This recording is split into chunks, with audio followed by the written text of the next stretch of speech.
So, with the recent release of the new M4 Macs, so the iMac M4, we've also got the brand new Mac Mini and also updates to the MacBook Pros. The big question is now is when will we see Apple's next devices from them? Well, I can positively say probably we're not going to see any more new Mac devices, iPhones or any kind of Apple products before the end of 2024. Everything now is looking towards 2025, and specifically we're looking probably more towards sort of springtime in 2025, because this is the kind of time that Apple like to announce brand new products. In the past, we've had everything from press releases to actual spring events where we've seen brand new products introduced and even upgrades to current existing products. And it looks like in 2025, this is going to be the case again. And most likely, it's probably going to be a brand new event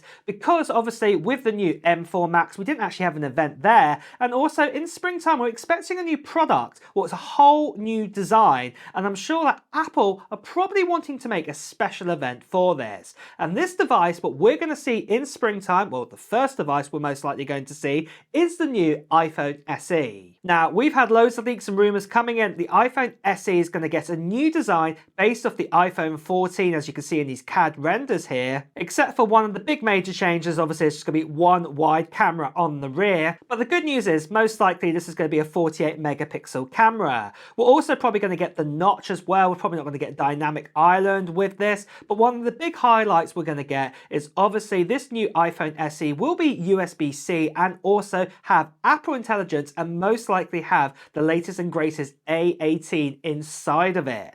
But this is going to be the first device that we're most likely going to see in springtime. The other device that we're probably going to see also maybe getting an A18 inside of it is the entry-level iPad. The current 10th generation iPad was introduced in 2022. And by springtime of 2025, it would have been out for 2.5 years with the A14 inside of it. This definitely needs revising, and obviously it will need the A18 or the A17 Pro inside of it to actually get Apple Intelligence working. Personally, I think it's going to be the A18 inside of it, but I reckon it'll be a bit more of a clock down version of it. Maybe the cores are going to be tuned down just a little bit there.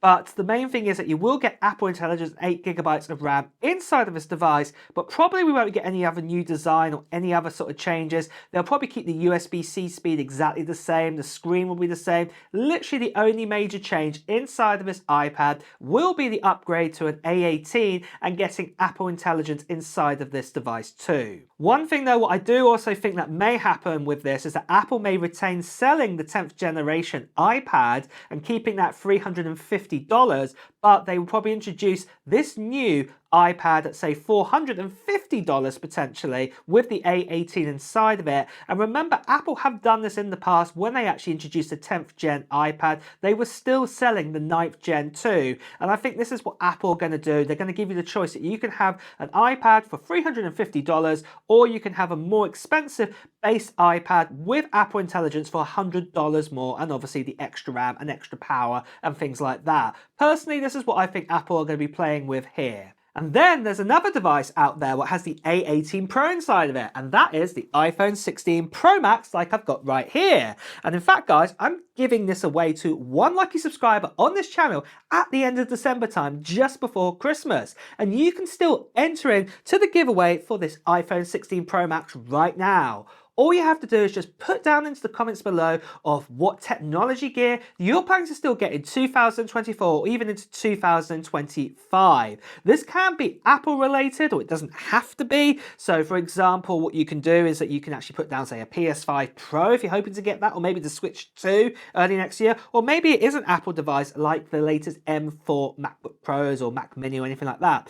Put it down into the comments below right now. Now the other thing I just want to quickly say to you guys is, like I said, it will be happening near the end of December time, the actual announcement, and I will actually be making a video around that time just before Christmas telling you more details about the giveaway, including a little form to fill in too. So if you haven't done so already, to not miss out on that video to get all that information, make sure you subscribe to this channel and also hit that notification bell. And plus you also want to subscribe because, like I said, I'm giving this away to a subscriber.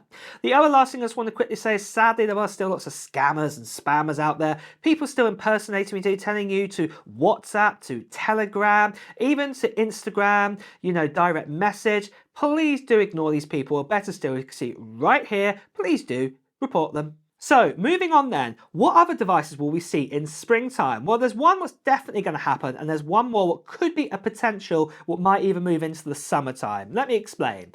And the first one is the MacBook Air. The MacBook Air will definitely need its update to have the M4 put inside of it. So obviously right now we have the MacBook Pro with the M4, and so the MacBook Air will also need the M4 inside of it. And again, it's going to be offered at the same amount of storage as we have right now with the M3 version of the MacBook Air, but we'll get the M4 and also that baseline 16 gigabytes of RAM, just like the M3 MacBook Air now has too. So this is going to be really, really great to see. Do not expect any kind of new colors or anything like that. It's just literally going to be an upgrade to the M4, and you'll probably get the choice of the two different versions of the M4 in the MacBook Air. So I'm talking about the binned version of the M4, what's also in the binned sort of baseline version of the iPad Pro. So this is the one with the 9-core CPU inside of it. So this effectively has 6 efficiency cores and then also has 3 performance cores, and then there'll also be the 10-core version, will obviously be the 6 efficiency cores and 4 performance cores in it too. What's very similar to the MacBook Pro with the M4 right now.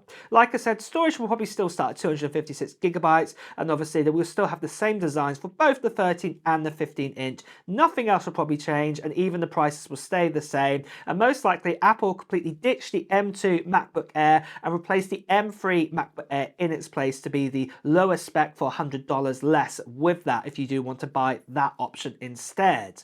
The only other device that we could potentially see in springtime, but personally I think it's going to come out at WWDC, and that is it's going to be the new Mac Studio. And this obviously will have the M4 Max in it and also have the M4 Ultra 2, and this is going to be an incredible device to actually see when it does come out. Now obviously I think it's going to be more in line to be in summertime, but there is the potential we could see it in spring, and we may even get the introduction of like a space black color being added to this too. But apart from that, nothing else is really going to be changing with the Mac Studio. The design is going to stay exactly the same. It's not going to go smaller like the Mac Mini or anything like that, but this is the last sort of device that we could potentially see in spring, but I've just got a feeling it's going to come out in the summertime.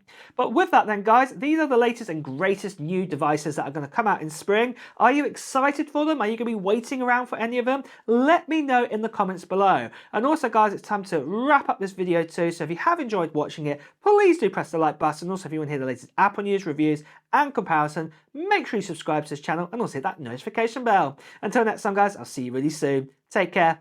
Bye bye.